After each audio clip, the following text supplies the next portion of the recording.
अगर आप मार्केट में किसी भी तरीके से इन्वेस्ट करते हैं तो आपने ईटीएफ का नाम तो ज़रूर सुना होगा। ईटीएफ बेसिकली म्यूचुअल फंड्स के ही जैसे होते हैं जो कि एक पूल ऑफ सिक्योरिटीज से बने होते हैं। मतलब कि यहाँ पर भी आपको म्यूचुअल फंड के जैसे ही पोर्टफोलियो में मल्टीपल स्टॉक देखने को मिल जाते हैं। म्यूचुअल फंड और ईटीएफ दोनों में डिफरेंस बस इतना है कि हम ईटीएफ को इनके लाइव प्राइस पे बाई कर सकते हैं और ऐसा हम अपने स्टॉक ब्रोकर की ऐप से कर सकते हैं। इसी वजह से इन्हें एक्सचेंज ट्रेडेड फंड कहा जाता है। मतलब कि ये किसी कंपनी के शेयर्स के जैसे बाई किए जा सकते हैं। तो दोस्तों, यदि आप भी ईटीएफ में इंटरेस्टेड हैं तो ये वीडियो आपके लिए बहुत ज़्यादा यूज़फुल हो सकता है, क्योंकि आज इस वीडियो में मैं टॉप 7 ईटीएफ्स की बात करने वाला हूँ जो कि इन्वेस्टमेंट के लिए बढ़िया विकल्प हो सकते हैं। दोस्तों, वीडियो की शुरुआत करने से पहले यदि आपने अभी तक पूंजी गाइड यूट्यूब चैनल को सब्सक्राइब नहीं किया है तो प्लीज़ इसे सब्सक्राइब जरूर कर लीजिएगा। तो चलिए सबसे पहले बात करते हैं फर्स्ट ईटीएफ की, जो कि है मेरा एसेट का फैंग ईटीएफ। दोस्तों, ये फंड मेरा एसेट का एक बहुत ही शानदार ईटीएफ है जिसमें कि आपको यूएस मार्केट की टॉप 10 टेक्नोलॉजी कंपनीज देखने को मिल जाएगी, जहां पर आपको ब्रॉडकॉम, अमेजोन, अल्फ़ाबेट और एनवीडिया जैसी बहुत ही शानदार कंपनियां देखने को मिल जाती है। जब से ये ईटीएफ लॉन्च हुआ है इसने 27% के बहुत ही शानदार सीएजीआर रिटर्न्स डिलीवर किए हैं, जहां पर लास्ट 5 ईयर्स में इसके रिटर्न्स 28.58% है, लास्ट 3 ईयर्स में 45.77% है और लास्ट 1 ईयर में ये 44.38% है। कुल मिलाकर इस ईटीएफ के रिटर्न्स बहुत ही बढ़िया माने जा सकते हैं। हालांकि दोस्तों, वीडियो रिकॉर्ड किए जाने तक ये ईटीएफ इसके आईएनएवी के मुकाबले हायर प्राइस पे ट्रेड कर रहा है। दोस्तों, किसी भी ईटीएफ को बाय करते समय उसकी आईएनएवी जरूर देखनी चाहिए। ये जो आईएनएवी होती है वो आपको एनएससी की वेबसाइट से आसानी से मिल जाएगी। अगर किसी ईटीएफ की आईएनएवी उसके करंट प्राइस के आसपास है तो यहाँ पर कोई दिक्कत नहीं है। लेकिन यदि ईटीएफ की प्राइस आईएनएवी से बहुत ज़्यादा चल रही है तो उसे अवॉइड करना ठीक रहता है। हालांकि जैसे कि ये एक इंटरनेशनल ईटीएफ है तो यहाँ पर हाई डिमांड की वजह से आपको most of time INAV higher side पे देखने को मिलेगी।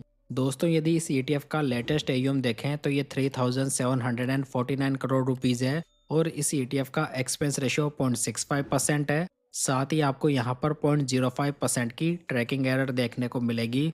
दोस्तों, ट्रैकिंग एरर जितनी कम होगी उतना बढ़िया माना जाता है। हालांकि जैसा कि ये ईटीएफ एक इंटरनेशनल ईटीएफ है तो इसके सेलर आसानी से मिलते नहीं हैं, इसी वजह से इसे बाय करना थोड़ा मुश्किल काम है।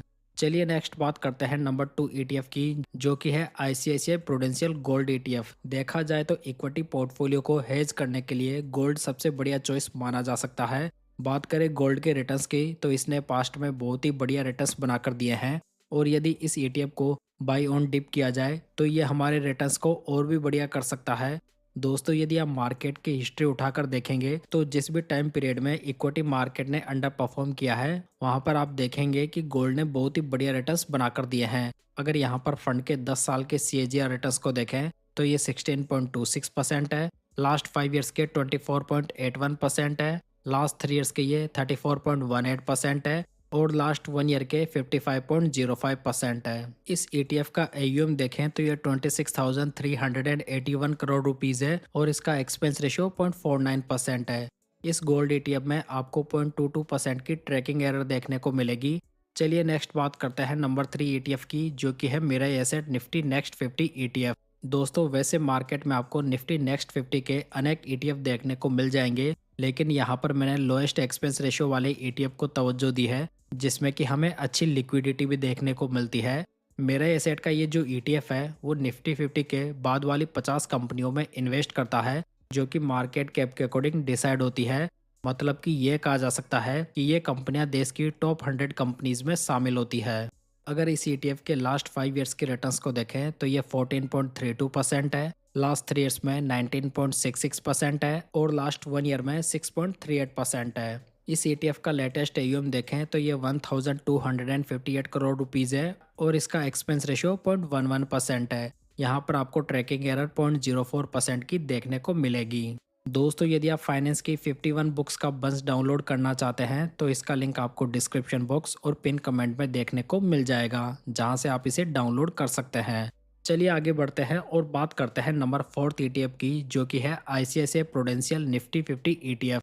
ये जो ETF है वो निफ्टी 50 की 50 कंपनियों में इन्वेस्ट करता है। मतलब कि यहाँ पर आपको देश की 50 सबसे बड़ी कंपनियां देखने को मिल जाती है। अगर इस ETF के रिटर्न्स को देखें तो ये लास्ट 10 ईयर्स में 12.71% है, लास्ट 5 ईयर्स में 10.96% है, लास्ट 3 ईयर्स में ये 9.70% है और लास्ट 1 ईयर में ये नेगेटिव में 5.17% है। यदि इस ETF का लेटेस्ट AUM देखें तो ये 40,626 करोड़ रुपीज़ है और इसका एक्सपेंस रेशियो 0.03% है। यहाँ पर आपको 0.02% का ही ट्रैकिंग एरर देखने को मिलेगा। सो जो निवेशक देश की 50 सबसे बड़ी कंपनियों में दाव लगाना चाहते हैं वो इस ETF को देख सकते हैं। चलिए नेक्स्ट बात करते हैं नंबर 5 ETF की, जो कि है HDFC सिल्वर ETF। ये ETF सिल्वर का एक बहुत ही बढ़िया ETF है जिसमें कि सिल्वर के प्राइस से ETF का मूल्य निर्धारित होता है। वैसे देखा जाए तो काफ़ी लोग गोल्ड के मुकाबले सिल्वर को थोड़ा अंडर एस्टिमेट करते हैं, लेकिन दोस्तों लॉन्ग टर्म में सिल्वर ने भी काफ़ी बेहतरीन रिटर्न्स बनाकर दिए हैं। अगर इस ETF के लास्ट 3 ईयर्स के रिटर्न्स को देखें तो ये 52.44% है, लास्ट 1 ईयर में 175.04% है और लास्ट 6 मंथ्स में ये 67.10% है। तो यहाँ पर इस ETF के रिटर्न्स बहुत ही शानदार रहे हैं। अगर इसका लेटेस्ट AUM देखें तो ये 7,649 करोड़ रुपीज़ है और इसका एक्सपेंस रेशियो 0.50% है। इसका ट्रैकिंग एरर 0.64% है। चलिए दोस्तों बात करते हैं नंबर 6 ETF की, जो कि है Mirae asset Nifty mid cap 150 ETF। ये जो ETF है वो मिड कैप इंडेक्स का ETF है जो कि मिड कैप इंडेक्स के 150 स्टॉक से मिलकर बना हुआ है। देखा जाए तो ये ETF भी पास्ट में बहुत ही बढ़िया परफॉर्म कर चुका है। सो करेक्शन आने पर इस ETF को भी देखा जा सकता है। अगर इस ETF के लास्ट 3 ईयर्स के रिटर्न्स को देखें तो ये 22.26% है और लास्ट 1 ईयर में 8.64% के रिटर्न्स है।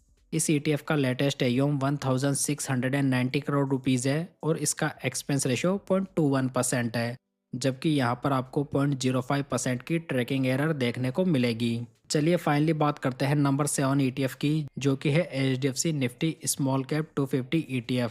ये जो ETF है वो स्मॉल कैप इंडेक्स का ETF है जिसमें कि आपको ओनली स्मॉल कैप इंडेक्स की 250 कंपनियां देखने को मिलेगी।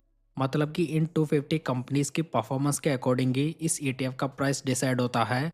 अगर यहाँ पर इस ETF के लास्ट 3 ईयर्स के रिटर्न्स को देखें तो ये 20.55% है और लास्ट 1 ईयर में ये 6.95% है। इस ETF का लेटेस्ट AUM 2,555 करोड़ रुपीज़ है और इसका एक्सपेंस रेशियो 0.25% है। साथ ही यहाँ पर आपको 0.08% की ट्रैकिंग एरर देखने को मिलेगी। तो दोस्तों ये थी टॉप ETFs की इन्फॉर्मेशन। यदि आपको पसंद आई हो तो वीडियो को लाइक, कमेंट एंड शेयर जरूर कीजिएगा। साथ ही पूंजी गाइड यूट्यूब चैनल को सब्सक्राइब जरूर कर लीजिएगा। तो चलिए दोस्तों फिर मिलते हैं किसी नई इन्फॉर्मेशन के साथ।